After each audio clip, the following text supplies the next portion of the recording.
अल्लाह तबारक व ताला ने हमें इस दुनिया में अल्लाह ताला की बंदगी और उसकी फर्मा बरदारी के लिए पैदा करके भेजा है। हमारे इस दुनिया में आने का मकसद अल्लाह ताला को राज़ी करने वाले काम करना है, और जो काम ऐसे हैं कि जिनसे अल्लाह ताला नाराज़ होता है उनसे बचने का हुक्म फरमाया है। लेकिन चूँकि हम लोग इंसान हैं, इंसान होने की वजह से हमसे कभी कभार छोटी और बड़ी गलती हो जाती है। सगीरा गुनाह भी हमसे सरज़द हो जाते हैं और कबीरा गुनाहों के भी हम मुर्तकिब हो जाते हैं। कभी हम झूठ भी बोल देते हैं, किसी की गीबत भी हो जाती है, चुगली भी कर लेते हैं, कभी किसी को बुरा भला भी कह देते हैं। इंसान होने की वजह से बहुत सारी खामियां, कोताहियां इंसान के अंदर मौजूद हैं।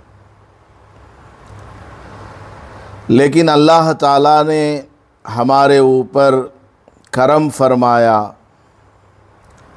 और कुरान करीम में अल्लाह ताला ने इरशाद फरमाया है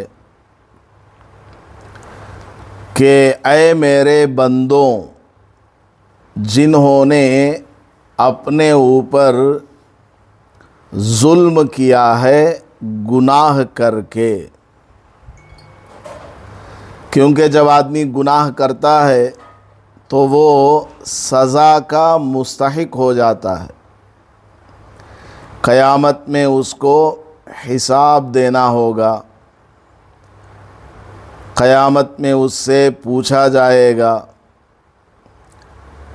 हर इंसान का हिसाब होगा, पूरी ज़िंदगी का, जवानी का हिसाब होगा, बुढ़ापे का भी हिसाब होगा, नमाज़ों का भी हिसाब होगा, गर्ज़ है कि सेहत का, तंदुरुस्ती का, माल का, आल औलाद के सिलसिले में भी हिसाब होगा। तो अल्लाह पाक ने हमें कुरान के अंदर ऐलान फरमा दिया है कि ऐ मेरे बंदों, जिन्होंने गुनाह करके अपने ऊपर जुल्म किया है, मायूस मत होना। अल्लाह ताला की रहमत बहुत बड़ी है। अल्लाह ताला की रहमत से कभी नाउम्मीद ना होना, ये अल्लाह पाक ने कुरान में ऐलान फरमाया है।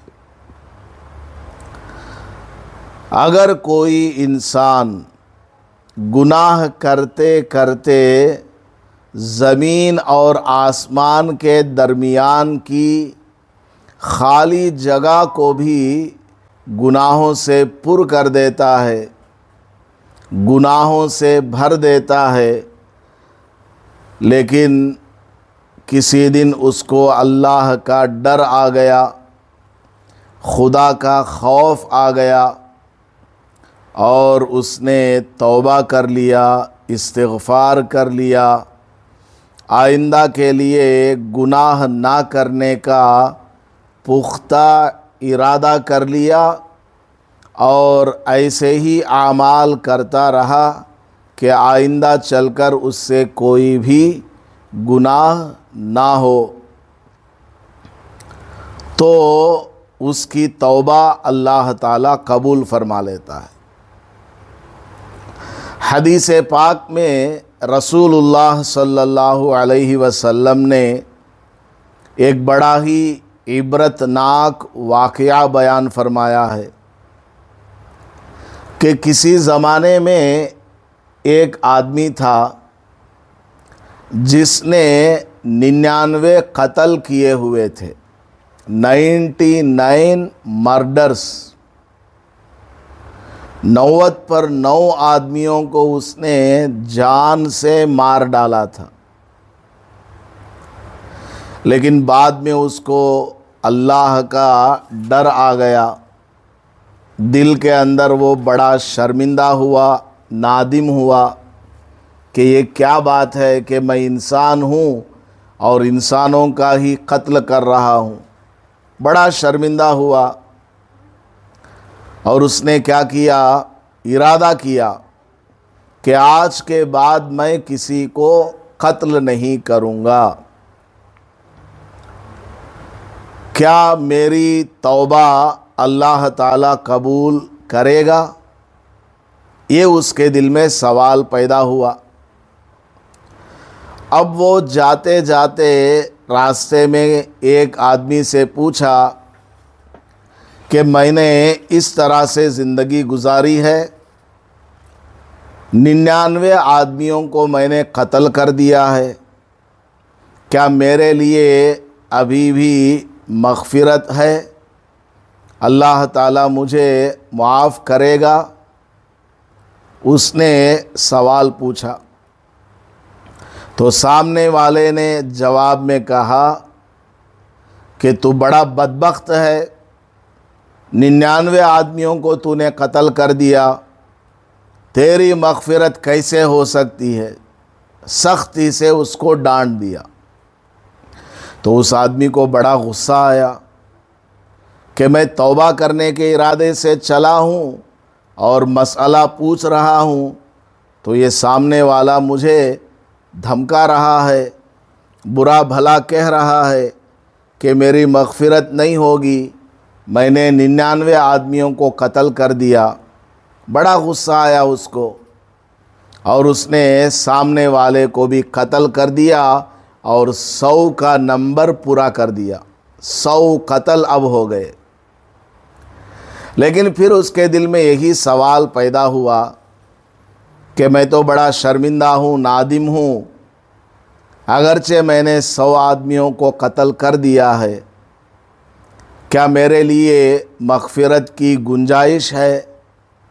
ये सवाल उसके दिल में बार बार आता रहा। वो आगे बढ़ता गया। रास्ते में एक अल्लाह वाले मिले, नेक आदमी। उनसे जाकर पूछा कि हज़रत देखिए, मैंने इस तरह 99 आदमियों को पहले कत्ल कर दिया था और एक आदमी से जाकर पूछा क्या मेरे लिए मग़फ़िरत की कोई गुंजाइश है? उसने सख्ती से मुझे डांट दिया, तो मैंने उसे भी कत्ल करके 100 आदमियों को कत्ल करने का रिकॉर्ड बना दिया है। आप बताइए, क्या मुझ जैसे कातिल के लिए कोई मग़फ़िरत की गुंजाइश है अल्लाह के पास? तो सामने वाले चूँकि बड़े आलिम थे, नेक आदमी थे, अल्लाह वाले थे, उन्होंने उसको प्यार से समझाया कि अरे भाई देखो, तुमने अगरचे 100 आदमियों को कत्ल कर दिया है, लेकिन अल्लाह ताला की रहमत बड़ी वसी है। अल्लाह ताला अगर चाहेगा तो तुम्हें भी बख्श देगा। ऐसा करो, तुम इस इलाके को छोड़ दो, यहाँ रह रहकर तुम्हारा दिमाग ख़राब हो गया है और तुम्हारा मिजाज बिगड़ गया है और तुम कातिल बन गए हो। तुम आगे चले जाओ, फ़लाँ शहर में तकरीबन सभी लोग नेक हैं, अल्लाह वाले हैं, उनकी सोहबत में रहना और वहीं पर अल्लाह की इबादत करना, तौबा इस्तिग़फ़ार करना। अल्लाह ताला तुम्हें बख्श देगा, गुंजाइश है, अल्लाह ताला तुम्हें माफ़ कर सकता है। यहाँ मत रहना, आगे चलो तुम। उस आदमी को थोड़ी सी तसल्ली हुई और दिल में पक्का इरादा था कि मैं आइंदा से कभी किसी को कत्ल नहीं करूँगा, बस अल्लाह ताला मुझे माफ़ कर दे, बख्श दे। इस इरादे से वो अपना वो शहर छोड़कर आगे बढ़ा, तो थोड़ी दूर जाने के बाद उसको ज़बरदस्त ठोकर लगी। ठोकर ऐसी लगी कि उसका सर ज़मीन पर किसी पत्थर से जा कर के टकराया और वहीं पर वो मर गया। जब वो मर गया, फरिश्ते आए, उसकी रूह निकल रही है। फरिश्ते आए कि अब इसको लेकर जाना है। दोनों तरफ के फरिश्ते आए, जन्नत वाले फरिश्ते भी आए, जहन्नम वाले फरिश्ते भी आए। जहन्नम वाले फरिश्ते कहने लगे कि इसकी रूह को हम ले जाएंगे। जन्नत वाले फरिश्ते कहने लगे कि इसकी रूह को हम ले जाएंगे।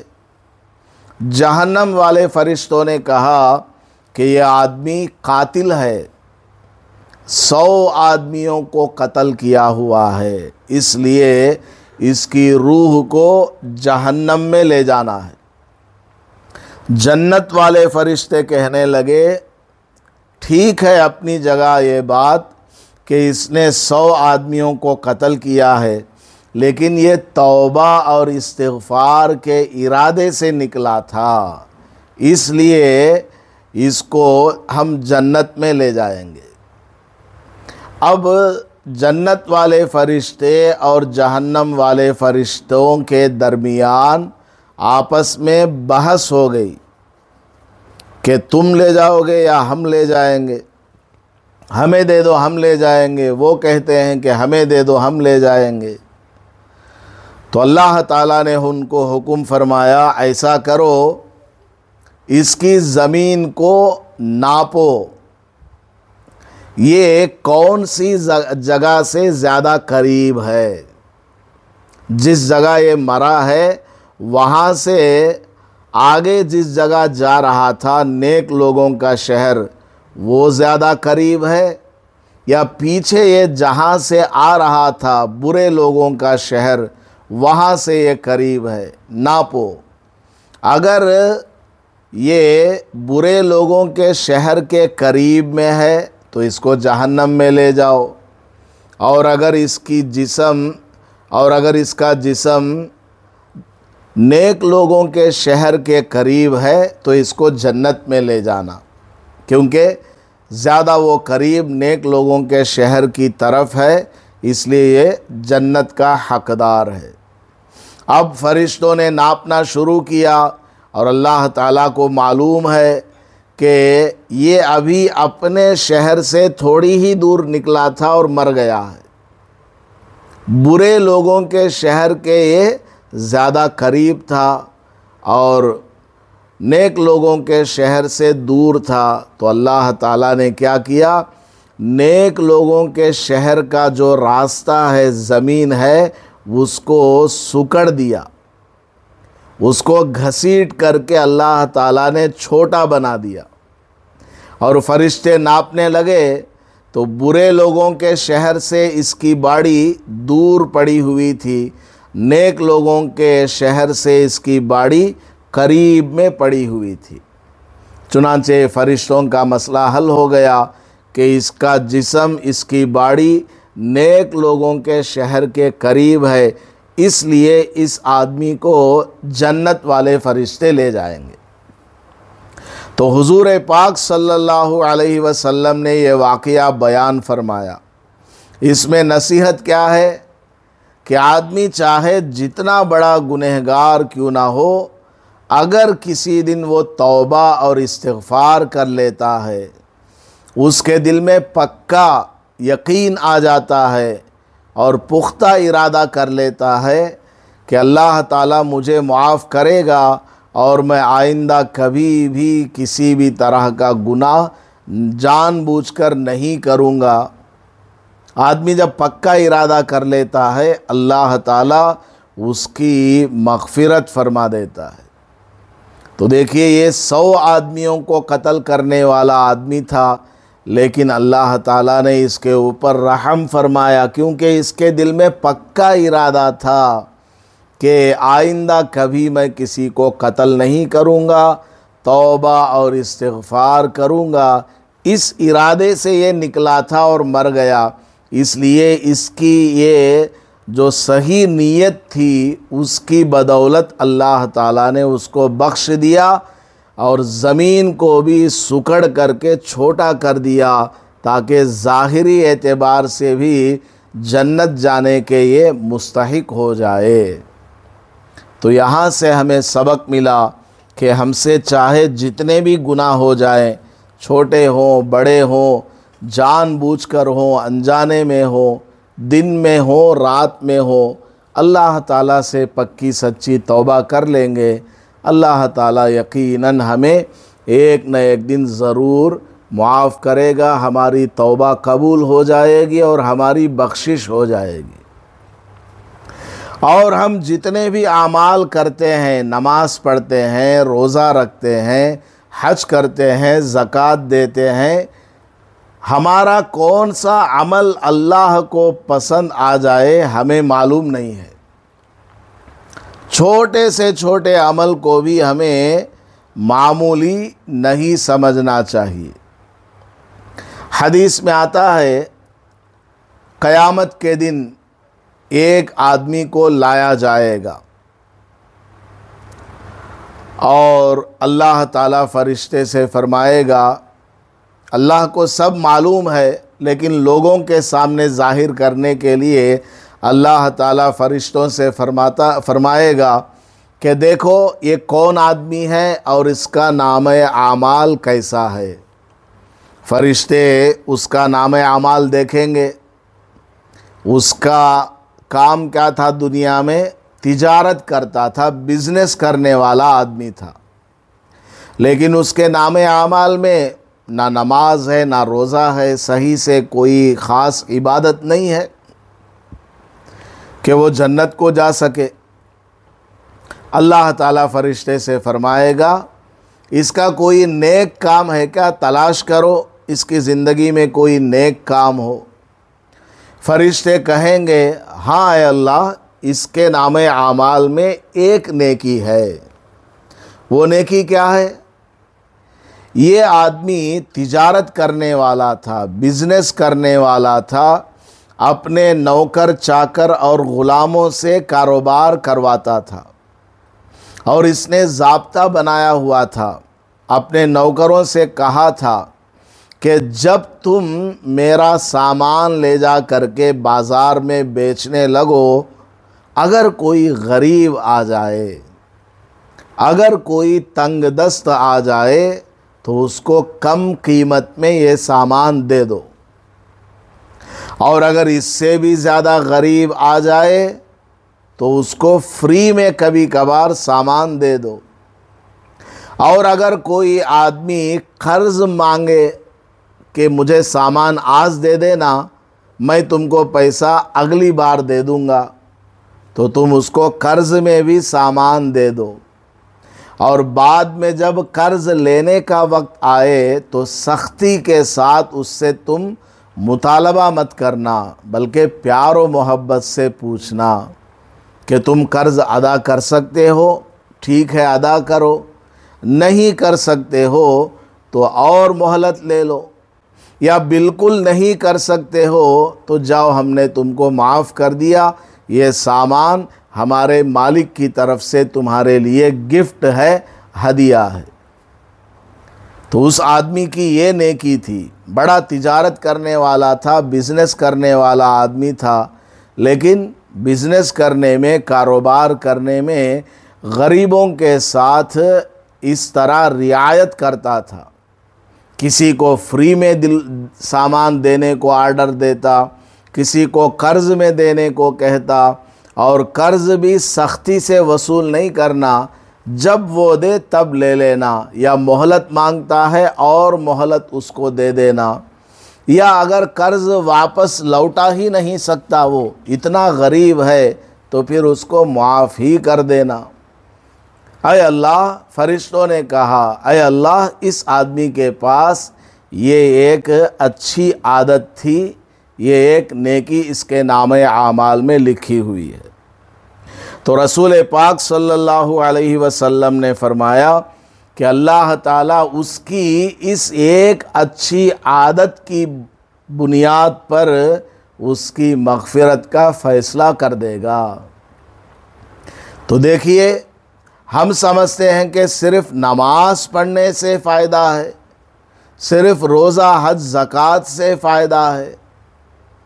कभी हमारा जहन इस तरफ भी गया कि हम किसी के साथ भलाई का मामला करेंगे, किसी गरीब की मदद करेंगे, ज़रूरतमंद को पैसे देंगे। अगर कोई कर्ज़ मांगता है और वो ज़रूरतमंद है, गरीब है, तो उसको कर्ज़ देंगे तो कितना बड़ा हमें फ़ायदा मिलने वाला है। तो इसलिए कभी भी किसी भी अमल को छोटा और मामूली नहीं समझना चाहिए। हमारा कौन सा अमल अल्लाह के यहाँ कब कबूल हो जाएगा और उसी की वजह से हमारी मग़फ़िरत हो जाएगी, हमें इसका कोई इल्म नहीं है। इसलिए हर छोटे से छोटे अमल को ये समझ करके करना चाहिए कि अगर अल्लाह ने इसको कबूल फरमा लिया तो हमारा बेड़ा पार हो जाएगा, हमारी ज़िंदगी कामयाब हो जाएगी, आखिरत में भी हमें बड़ा ही बदला मिलेगा इंशाअल्लाह। तो ये आज का मुख्तसर सा आपके सामने बयान है। आजकल जो अज़ान है मस्जिद में 4:30 बजे अज़ान हो रही है, इसलिए औरतों से दरख्वास्त है वो जल्दी से आ जाया करें ताकि थोड़ा लंबी आपके सामने गुफ्तगू हो और सबक भी सही तरीके से आपके सामने पढ़ करके सुनाया जाए। अब देखिए सबक नंबर 37। इससे पहले कर्ज़ से बचने की दुआ आपको बताई गई थी। अब आगे एक दुआ है। कभी हमें ज़रूरत पड़ जाती है कर्ज़ लेने की। अब हमने कर्ज़ ले लिया लेकिन अदा करने में हमें मुश्किल हो रहा है, अदा नहीं कर पा रहे हैं। तो ऐसी सूरत में रसूल पाक सल्लल्लाहु अलैहि वसल्लम ने हमें दुआ सिखाई है। कर्ज़ अदा होने के लिए, कर्ज़ अदा करने आसानी पैदा होने के लिए एक दुआ सिखाई है। अगर हम इसको पढ़ेंगे इंशाअल्लाह हमारे कर्ज़ को अदा करने में आसानी पैदा हो जाएगी। तो सबक नंबर 37 अदाए कर्ज़ की दुआ, यानी कर्ज़ अदा होने के लिए ये दुआ पढ़ना चाहिए। हर नमाज के बाद ये दुआ एक एक बार मांग लिया करें, या एक ही साथ बैठ कर के 100 बार ये दुआ पढ़ लें, 21 बार पढ़ लें, 40 बार पढ़ लें, बड़ा फ़ायदा होगा। या हर नमाज के बाद 11-11 बार या 7-7 बार पढ़ लें, इंशाअल्लाह बड़ा फ़ायदा होगा और कर्ज़ अदा करने में आसानी पैदा हो जाएगी। क्या दुआ है? अल्लाहुम्मा कफ़िनी, आराम से आप लोग भी बोलिए, अल्लाहुम्मा कफ़िनी बिहलालिका अन हरामिका वअग़निनी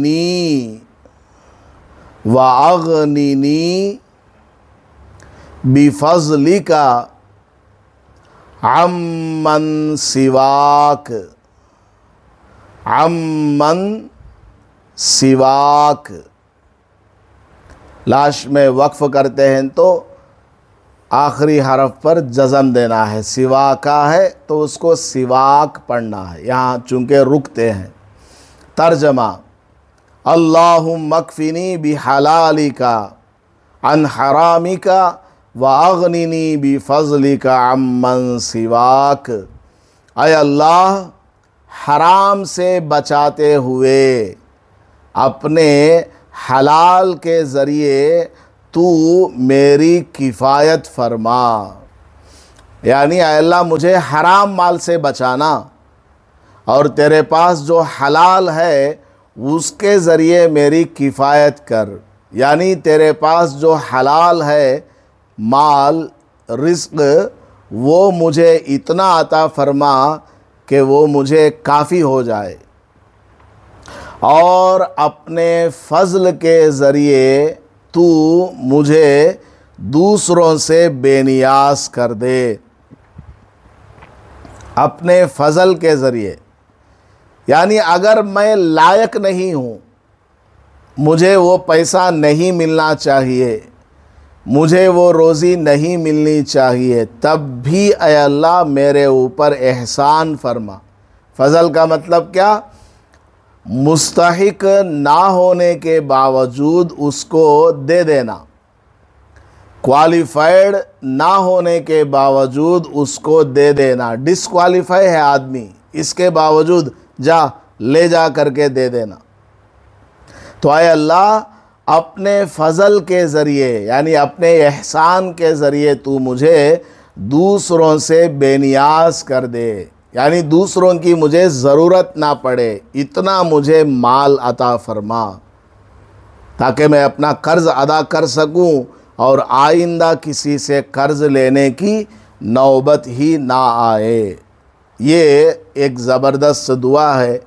हर फ़र्ज़ नमाज के बाद आप इसको 1 बार, 3 बार, 5 बार, 7 बार, 21 बार, 40 बार, 100 बार, जितनी दफ़ा चाहें आप पढ़ें। इंशाअल्लाह आपका जो भी कर्ज़ होगा उसको अदा करने में आसानी पैदा हो जाएगी, बल्कि एक पहाड़ के बराबर भी आपके ऊपर कर्ज़ है। अल्लाह ताला इस दुआ की बरकत से इंशाअल्लाह आपको आसानी पैदा कर देगा। आगे देखिए, कर्ज़ वापस लेते वक्त पढ़ी जाने वाली दुआ। यानी आपने किसी को कर्ज़ दिया, शबाना आपा ने रिजवाना आपा को 5,000 रुपया कर्ज़ दिया। अब रिजवाना आपा जो है शबाना आपा को वो 5,000 वापस करने के लिए आई। अब शबाना आपा जब वो 5,000 रुपया वापस लेगी तो शबाना आपा ये दुआ दे, किसको? रिजवाना आपा को। कर्ज़ वापस लेते वक्त भी सामने वाले को दुआ देने का हमें हुक्म दिया गया है। तो देखिए, कर्ज़ वापस लेते वक्त पढ़ी जाने वाली दुआ, जब कर्ज़दार कर्ज़ अदा कर दे, यानी रिजवाना आपा 5,000 रुपया ला करके शबाना आपा को कर्ज़ अदा कर दे, तो रिजवाना आपा क्या है? कर्ज़दार है। वो ला करके शबाना आपा को 5,000 कर्ज़ दे दे, तो उसको रिजवाना आपा को शबाना आपा ये दुआ देगी। क्या दुआ देगी? औफ़ैतनी औफ़ैतनी औफ़ल्लाहु बिका। ये तो मर्द के लिए है, औरत अगर है तो औफ़ल्लाहु बिकी, काफ के नीचे ज़ेर लगाना है। अगर सामने औरत है तो बिकी पढ़ना है, काफ के नीचे ज़ेर। तर्जमा क्या है? तूने मेरा कर्ज़ अदा कर दिया, ऐ रिजवाना आपा तूने मेरा कर्ज़ अदा कर दिया। अल्लाह ताला तुझे दुनिया और आखिरत में बहुत दे, यानी बहुत तुझे माल अता करे, क्योंकि उसने कर्ज़ वापस ला करके दे दिया। बहुत सारी आपा डुबाने वाली आपा है, कोंपा डुबाने वाली आपा है, पैसे ले ले चल जाती, पूछे तो फिर वो गलीच खाली कर को भाग जाती। ऐसे लोग भी हैं दुनिया में, कर्ज़ लेते हैं और बाद में नज़र नहीं आते, फ़ोन नहीं उठाते, सामने भी नज़र आए तो नज़र छुपा करके भाग जाते हैं। ऐसे भी लोग हैं। तो अगर किसी ने आपको आपसे लिया हुआ कर्ज़ वापस दे दिया तो उस गरीब को आप क्या करें, दुआ दें, औफ़ैतनी औफ़ल्लाहु बिका, तूने मेरा कर्ज़ अदा कर दिया, अल्लाह ताला तुझे दुनिया और आखिरत में बहुत अता करे, माल भी दे, रोज़ी भी दे, आखिरत में जन्नत भी नसीब करे। ये दुआ देने के लिए कहा। अब वो रिजवाना आपा क्या करेगी, वो शुक्रिया बोलेगी, जज़ाकल्लाह बोलेगी, औरत है तो जज़ाकिल्लाह बोलेगी, और बारकल्लाह बोल सकती है, बारकल्लाहु फ़ीकुम, बारक, ये सब। तो ये अदब हमें सिखाया गया है। अब आगे देखिए हदीस। हज़रत मुआविया इब्ने वहीद रज़ी अल्लाह ताला अन्हु फरमाते हैं कि मैंने रसूलुल्लाह सल्लल्लाहु अलैहि वसल्लम से पूछा कि हमारे ऊपर यानी मर्दों के ऊपर बीवी का क्या हक़ है, मर्दों के ऊपर औरतों का यानी बीवी का क्या हक़ है।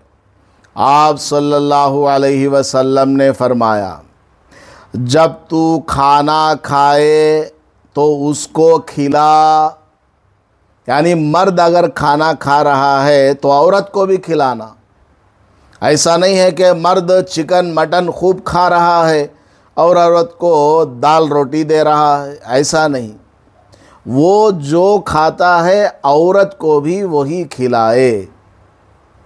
और जब तू कपड़ा पहने तो उसको पहना, यानी मर्द तो अच्छा अच्छा कपड़ा पहन रहा है और औरत को वही पुरानी 100 रुपये की साड़ी दे रहा है, 100 रुपये का 500 रुपये का ड्रेस दे रहा है, और ख़ुद 1000 का 2000 का कपड़ा पहन रहा है, ऐसा नहीं। जब तू कपड़ा पहने तो उसको भी पहना। और आगे क्या फरमाया, उसके चेहरे पर मत मार। कभी कभार औरत से कोई गलती हो जाती है तो बर्दाश्त कर लेना, खामोश रहना, समझाना, नसीहत करना बस। अगर कभी मारने की भी ज़रूरत पड़ जाए तो औरत के चेहरे पर नहीं मारना, बच्चों के चेहरे पर भी नहीं मारना, किसी के भी चेहरे पर नहीं मारना चाहिए। अगर मारने की ज़रूरत पड़ जाए तो कंधे पर, पीठ के ऊपर मार देना, एक हाथ आहिस्ता से, चेहरे पर नहीं मारना। और अगर चेहरे पर मार दिया तो माफ़ी मांग लेना कि गलती हो गई, चेहरे पर मार दिया।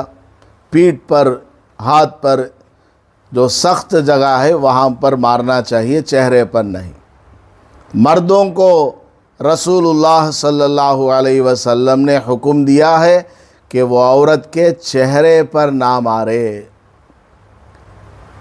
बाज़ बैकां के बारे में हमारे पास कंप्लेंट आती है, मर्दवान हमको बेलन ले को मारती थे। बाज़ औरतें ऐसी भी हैं मर्द को मारती हैं।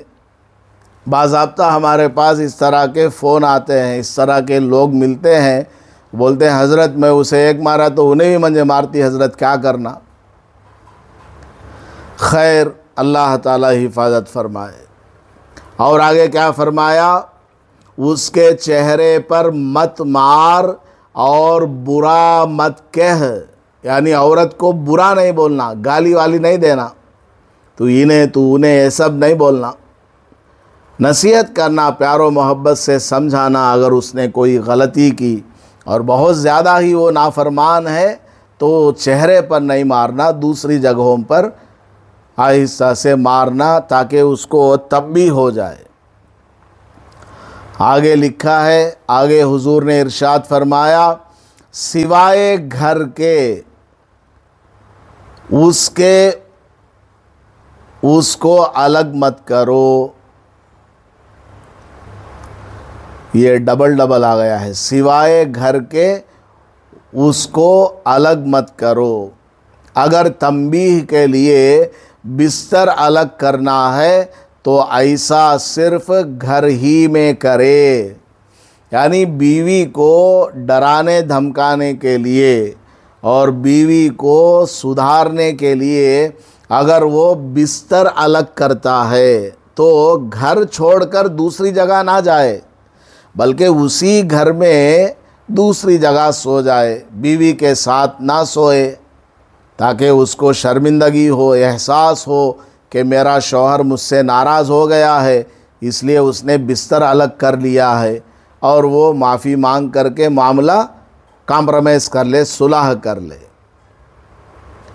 तो रसूल पाक सल्लल्लाहु अलैहि वसल्लम ने मर्दों को ये हुक्म फरमाया है कि वो औरतों के साथ ऐसा बर्ताव करे, उसको खिलाए पिलाए, कपड़ा पहनने को दे अच्छा, और कभी मारना हो तो चेहरे पर ना मारे, उसको गाली वगैरह ना दे, और अगर उससे अलग भी रहना है यानी बिस्तर अलग करना है तो उसी घर में किसी दूसरी जगह सो जाए 1-2 दिन के लिए, ताकि वो सुधर जाए, घर छोड़ करके इधर उधर ना जाए। बहुत सारे मर्द बीवी से नाराज़ होकर बाहर होटलों में जाकर सोते हैं, शराब पीना शुरू कर देते हैं, ये सब गलत है।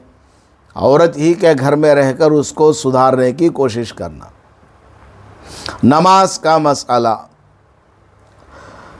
नमाज पूरी मुकम्मल हो गई थी, अब आखिर में सलाम रह गया था, तो दुआ से फारिग होकर दाईं बाईं जानिब सलाम फेरें, यानी दुआए मासूरा, अल्लाहुम्मा इन्नी ज़लमतु नफ्सी ये दुआ है, रब्बना आतिना फ़िद दुनिया ये दुआ है, रब्बि जअलनी मुक़ीमस्सलाती ये दुआ है। जो भी दुआएं हैं अत्तहियात और दरूद शरीफ के बाद पढ़ करके दाएं बाएं तरफ, राइट साइड लेफ़्ट साइड सलाम फेरना।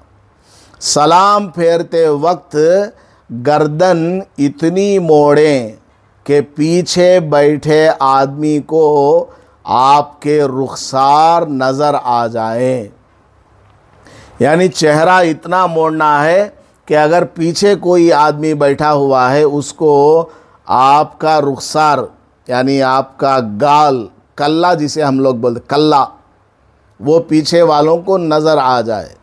पीछे कोई आदमी होना ज़रूरी नहीं समझाया जा रहा है कि बस चेहरा इतना मोड़ना। बहुत सारी औरतें पूरा पीछे मुड़ करके देखती हैं, गर्दन को पीछे झुका देती हैं, गलत है। गर्दन अपनी जगह स्ट्राइट रहे और दाएं तरफ इस तरह सलाम फेरे के पीछे अगर कोई बैठा है तो उसको आपका रुखसार नज़र आए बस। और नज़र कहाँ पर रहना, और नज़र सलाम के वक्त कंधों पर हो। आपका ये जो कंधा है राइट साइड वाला लेफ़्ट साइड वाला, सलाम फेरते वक्त आपकी नज़र वो कंधों के ऊपर होनी चाहिए, इधर उधर नहीं देखना। ये हो गया। अब नमाज मुसाफिर, इससे पहले मुसाफिर की नमाज के बारे में मैंने आपको डिटेल से बताया है कि कितने किलोमीटर जाने पर आदमी को कितनी रकात नमाज पढ़नी है, ये सब बताया है। इसी से रिलेटेड और 2-4 मसले हैं इम्पॉर्टेंट तो देखिए, मसला नमाज का वक्त ख़त्म होते वक्त आप जिस हालत में होंगे उसी का एतबार होगा।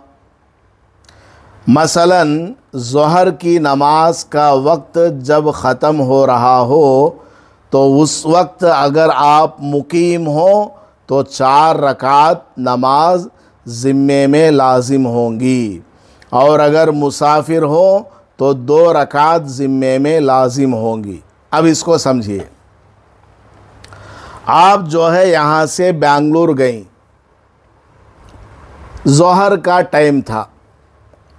अब ज़ोहर की नमाज का वक्त शुरू होता है तकरीबन 12:30 बजे और ख़त्म होता है 4:30 बजे। ज़ोहर की नमाज आपने अभी नहीं पढ़ी, 4:30 हो गया, असर का वक्त शुरू हो गया। अब आप देखिए आप कहाँ पर हैं, अपने शहर में है मदनपल्ली में, या सफ़र में है, बाहर हैं, बेंगलुरु में हैं, या बेंगलुरु से आप रिटर्न आ रही हैं लेकिन अभी मदनपल्ली नहीं पहुंची हैं, मदनपल्ली से पहले ही हैं आप, रायलपाड़ के पास हैं, 4:30 हो गया। आपने ज़ोहर की नमाज नहीं पढ़ी है, तो आप चूँकि सफ़र में हैं, मुसाफिर हैं, इसलिए आप कितनी रकात नमाज पढ़ेंगी? मदनपल्ली आ कर के ज़ोहर की 2 रकात क़ज़ा पढ़ेंगी। लेकिन अगर आप मदनपल्ली पहुंच गई, मदनपल्ली में एंटर होने के बाद 4:30 हुआ और आपकी ज़ोहर की नमाज क़ज़ा हुई है, तो चूँकि आप अपने शहर में दाखिल हो गई, एंटर हो गई, अब आप मुकीम होने की हालत में हैं, इसलिए आप कितनी रकात क़ज़ा पढ़ेंगी? 4 रकात क़ज़ा पढ़ेंगी। तो आपको मेरे ख़्याल से मसला समझ में आ गया। यानी नमाज का वक्त जब ख़त्म हो रहा था, उस वक्त आप कहाँ हैं वो देख लेना है। आप सफ़र में हैं, उस वक्त आपकी नमाज क़ज़ा हुई है, या अपने शहर में आने के बाद वो नमाज का टाइम ख़त्म हुआ और नमाज क़ज़ा हुई है, ये देख लेना। अगर सफ़र में ही वो नमाज क़ज़ा हो गई तो वो नमाज की आप क़ज़ा 2 ही रकात पढ़ेंगी, चाहे कहीं भी पढ़ो। और अगर शहर में अपने गांव में आने के बाद आपकी वो नमाज क़ज़ा हुई है तो आप 4 रकात पढ़ेंगी। ये एक मसला। दूसरा मसला बड़ा इम्पॉर्टेंट, ससुराल में चूँकि औरत मुस्तकिल रहती है, आप रहने वाली हैं बेंगलुरु की, मिसाल के तौर पर आप रहने वाली कहाँ की?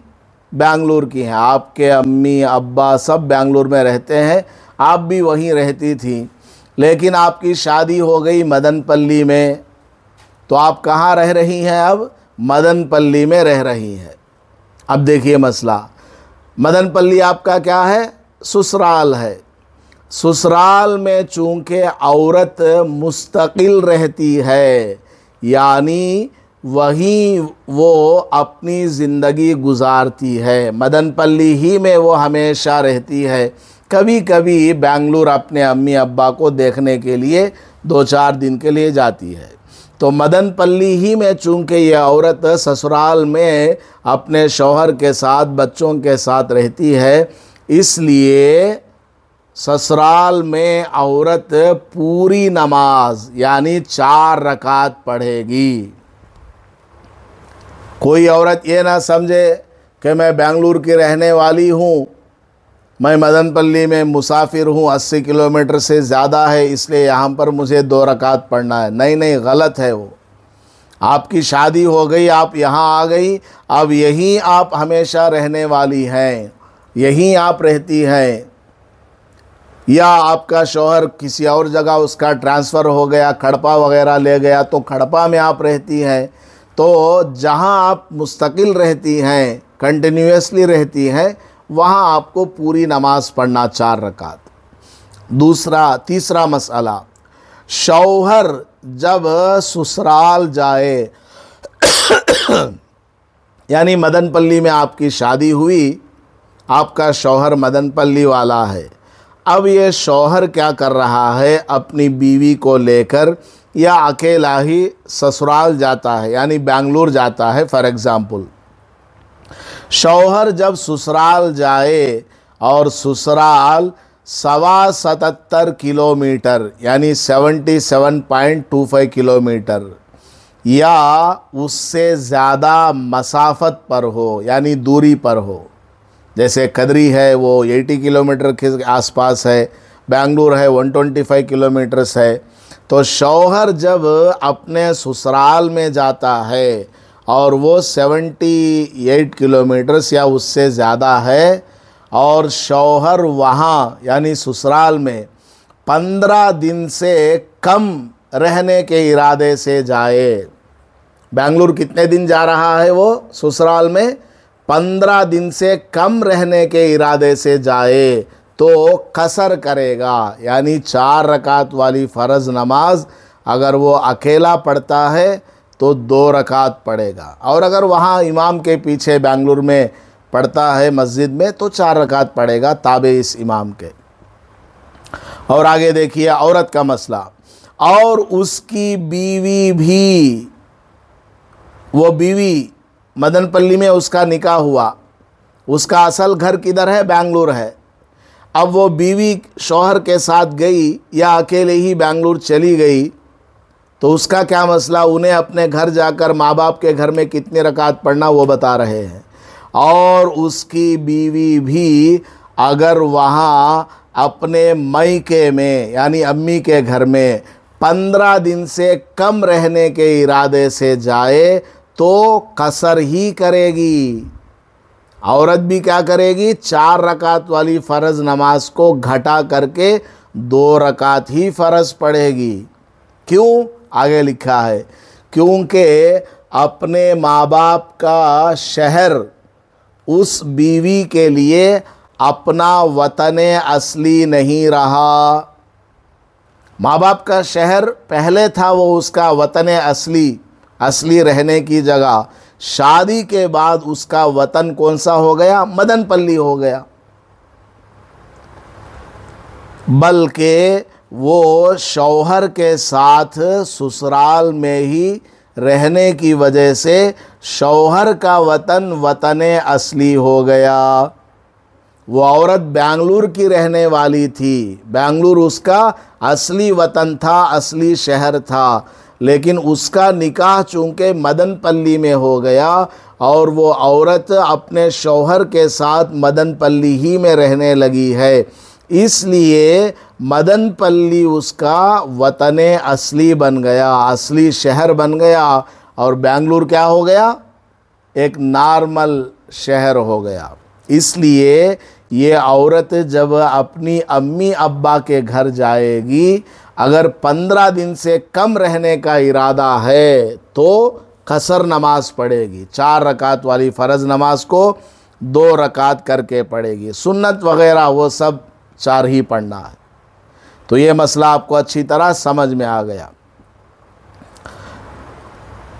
मसला, शौहर किसी जगह मुलाजमत करता है, फॉर एग्ज़ाम्पल शौहर जो है बेंगलुरु का, मदनपल्ली का रहने वाला है, बेंगलुरु में वो जॉब करता है और वहाँ 15 दिन या कम रहता है। शौहर जो है बेंगलुरु में जाता है, 15 दिन से कम रहता है, 15 दिन से कम रहता है और घर वापस आ जाता है। शौहर वहाँ 15 दिन से कम होना चाहिए, यहाँ 15 दिन या लिखा गया जो कि गलत है। शौहर वहाँ 15 दिन से कम रहता है, 15 दिन से लिख लीजिए वहाँ, और वहाँ 15 दिन से कम रहता है और घर वापस आ जाता है। यानी शौहर मदनपल्ली का रहने वाला है और वो बेंगलुरु जाता है, 15 दिन से कम वहाँ रहता है और घर वापस आता है, यानी आना जाना करता है। आता है इधर मदनपल्ली में, फिर 2 दिन रहता है, फिर बेंगलुरु जॉब करने चला जाता है, 1 हफ़्ता रहता है या 10-12 दिन 13-14 दिन रहता है, 15 दिन नहीं रहता, 15 दिन से कम रहता है और मदनपल्ली बीवी बच्चों के पास आना जाना करता है, अप एंड डाउन। तो शौहर पर उस मुलाजमत वाले शहर में कसर करना लाजिम होगा, क्योंकि शौहर बेंगलुरु में 15 दिन से कम जॉब करने के लिए जाता है और उसकी बीवी बच्चे मदनपल्ली ही में रहते हैं। शौहर वहाँ कंपनी के घर में या अपना किराए का घर लेकर के है, 15 दिन से कम वहाँ रहता है, तो शौहर वहाँ क्या करेगा? कसर करेगा। अगर 15 दिन रहने के इरादे से जाता है और वापस आता है तो उस मुलाजमत वाले शहर में इत्माम करेगा, यानी पूरी नमाज पढ़ेगा। शौहर अगर मदनपल्ली से बेंगलुरु नौकरी करने जाता है और इरादा क्या है? 15 दिन वहाँ रहूँगा, उसके बाद मदनपल्ली आऊँगा, तो 15 दिन के इरादे से वो गया, तो वहाँ क्या करेगा? ये पूरी नमाज पढ़ेगा। अकेला पढ़े तो भी पूरी नमाज पढ़ेगा। 4 रकात वाली फ़र्ज़ नमाज को 4 ही रकात पढ़ेगा। अब आगे देखिए मसला, ये भी इम्पॉर्टेंट है। अक्सर लोगों को ये सारे मसले मालूम नहीं है।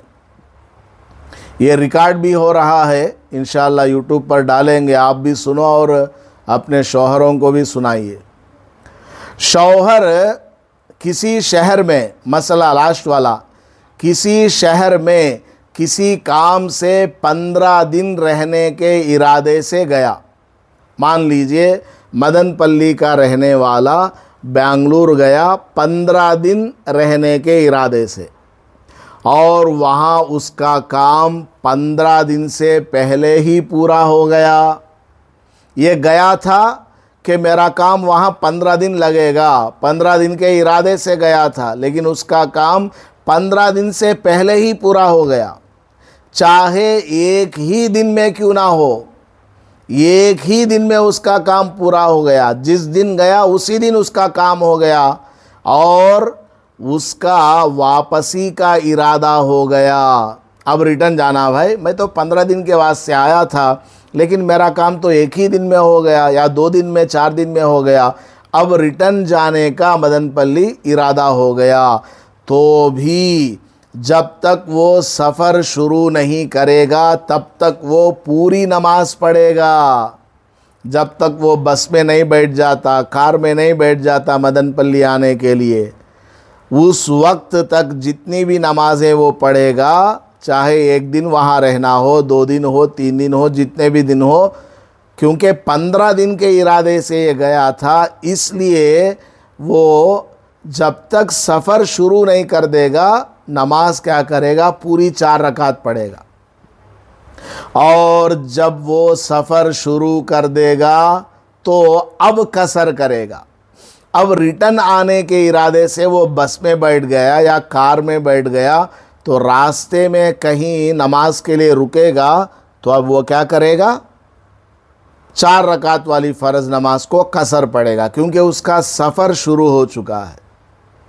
इसी के उल्टा और एक मसला, इसी के बिल्कुल डेड अपोजिट, अगर कोई आदमी किसी जगह 15 दिन से कम रहने के इरादे से गया, मान लीजिए एक आदमी मदनपल्ली से बेंगलुरु 15 दिन नहीं 10 दिन के इरादे से गया, 2 दिन के इरादे से गया, या 1 दिन के इरादे से गया कि मैं वहाँ 1 दिन रहूँगा या 2 दिन या 10 दिन रहूँगा, 15 दिन से कम रहने के इरादे से वो मदनपल्ली से बेंगलुरु गया, लेकिन वहाँ उसका काम नहीं हो पाया, उसका काम हुआ नहीं। उसने समझा था मेरा काम 1 दिन में हो जाएगा या 4 दिन में हो जाएगा या हफ्ते में हो जाएगा, लेकिन उसका काम नहीं हुआ और 15 दिन या उससे ज़्यादा रहना पड़ गया बेंगलुरु में।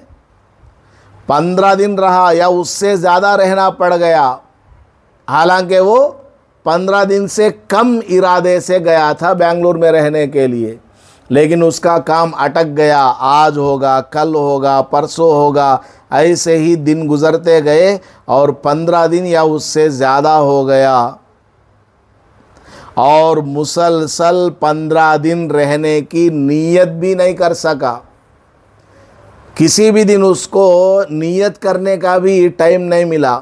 समझ में नहीं आ रहा उसे कि बेंगलुरु में अभी मुझे कितने दिन रहना है, कल होगा मेरा काम या 10 दिन बाद होगा, 15 दिन बाद होगा, कुछ पता ही नहीं चल रहा है।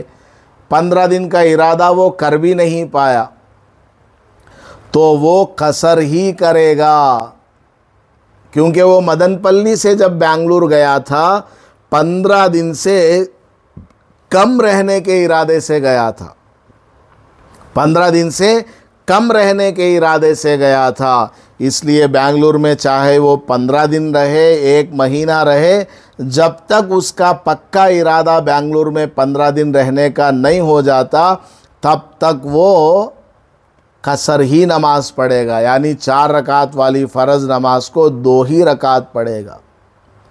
चाहे वहाँ उसको रहते रहते 15 दिन से ज़्यादा ही क्यों ना हो जाए, बेंगलुरु में रहते रहते उसको 15 दिन से ज़्यादा ही क्यों ना हो जाए, उसका इरादा चूँकि मदनपल्ली से बेंगलुरु जाते हुए 15 दिन से कम रहने का था, इसलिए वो कसर नमाज ही पढ़ेगा। 4 रकात वाली फ़र्ज़ नमाज को 2 ही रकात पढ़ेगा। ये मसला है, आप लोग अच्छी तरह इसको समझ लें। बार बार आप इसको पढ़ेंगी तो इंशाअल्लाह आपको ये बात अच्छी तरह समझ में आ जाएगी। अल्लाह ताला हमें कहने सुनने से ज़्यादा अमल करने की तौफ़ीक़ अता फ़रमाए। आमीन।